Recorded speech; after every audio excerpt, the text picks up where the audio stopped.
there's something I want to show you.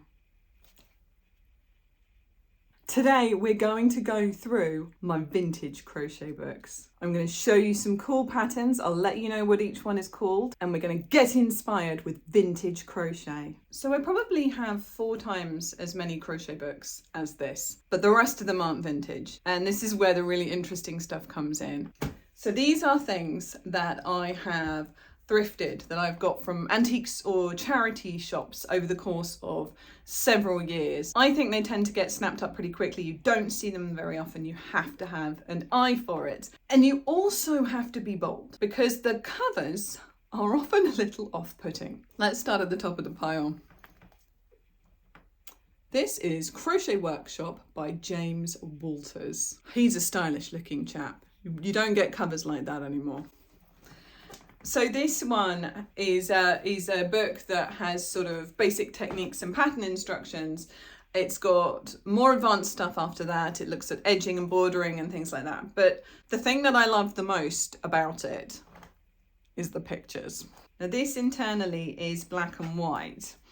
So a lot of it looks quite plain, but when you zoom in on the detail, I mean, have you ever seen anything like that? That's just amazing, isn't it? So he talks about decorating and edging and producing these patterns. We've got some lovely little diagrams here showing the sewing aspects, which is really cool. It's an often overlooked thing, even in the modern books. Kissed by a goat.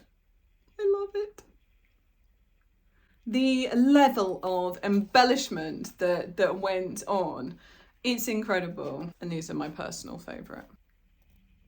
So gorgeous, isn't it?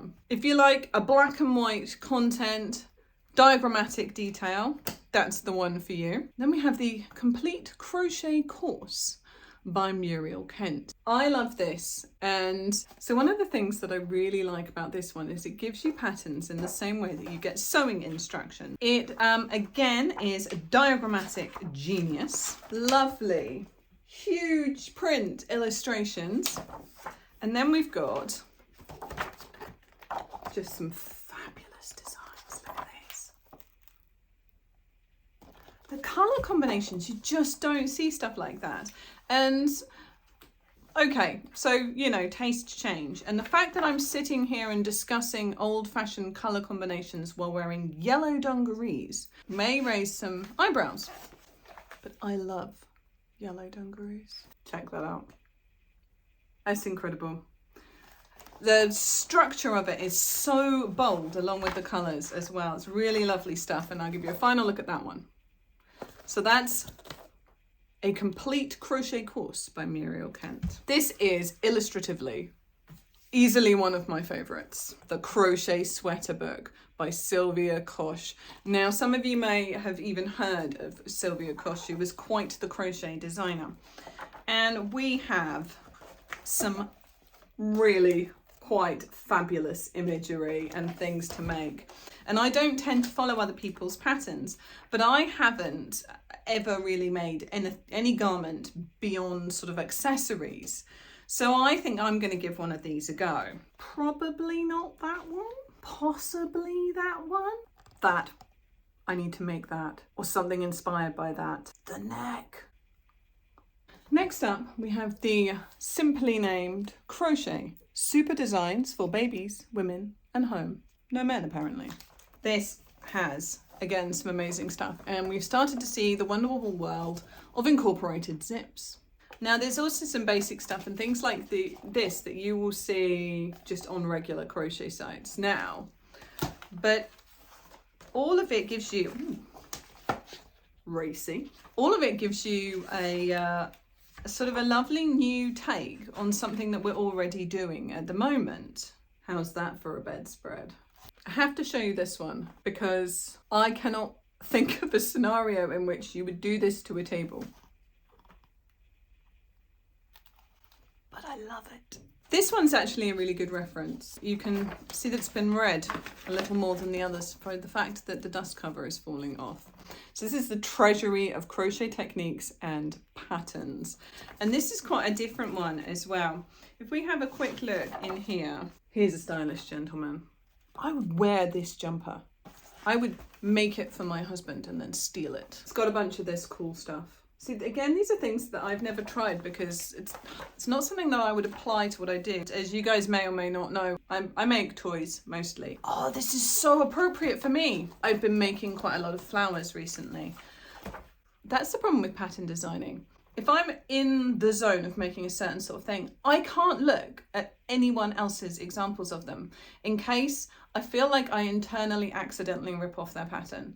And like not even reading the pattern, just looking at it, and then in my mind I can see what they've done with the different stitches. Ethically, no. So I now stay away from anything that's remotely akin to what I'm making. I can't bear it. When people steal my patterns, it just like breaks a little bit of my heart off.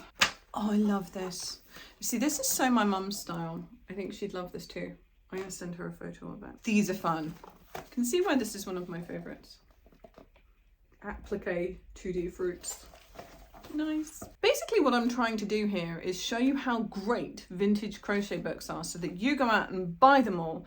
But if you happen to live in the southeast of England, like me, now I've just given myself competition for buying crochet books. So buy vintage crochet books unless you live in the southeast of England. This is a lovely edition. It talks about doing it left-handed here. And now my daughter is left-handed and I've been teaching her, and we've been doing that using a mirror technique. So we sit cross-legged on the floor and she sits opposite me and she's getting a really good grasp of it now. But having separate instruction for someone who is left-handed, I think is really lovely. Oh, this is a fun one. The Great Crochet Bazaar book. Now inside it is in black and white, but don't worry, it doesn't take away. Oh, it's got a colour section. What's really lovely about this is you can see the maker's style. It's such a specific kind, you can tell, you know, this is all along a theme. I'm going to be really careful with this one because it does split along the seam a little. But I've just got to show you these. Crochet Mobile. More gorgeous ladies with their gorgeous things. And right on the back of the book, check those out. Right, how many people make stuff like that now? And you think, oh, modern and interesting. Ooh, slightly less modern, but still interesting. Save the best till last. Have you ever wanted to crochet your children life-size versions of themselves? Ah, so good. We've got two left. Hairpin crochet. This is something that is in my list of one day maybe. It's really intricate, and because I like doing a thing and doing it now, hairpin's never been a big thing for me. But this is a lovely book and it basically shows off all these different gorgeous little intricate designs. Check it out. So this one, for anyone who likes lace work and things like that, this is total winner. The last one, this is actually a really nice coincidence. I made a little video rant recently about how I think crochet is art, and not just because I like to think that maybe I'm arty, even though I'm not so good with the 2 dimensions. The crocheter's art. So we start off with some cool draping cobwebby art, interesting shapes, and then we dive into the really beautiful stuff. This is going to blow your mind.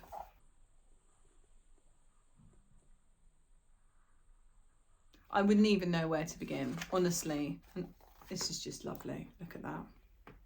Interactive. And isn't some of the best art interactive? Come on. Oh no. This puts my sunflower to shame. Isn't that glorious? First, gorgeous dancing person. But then, it's a butt. How incredible is that? So if you want to look out for something completely different, the Crocheters art, Del Pitt Feldman, that is some really different stuff. So I think all of these are from the 70s and the 80s.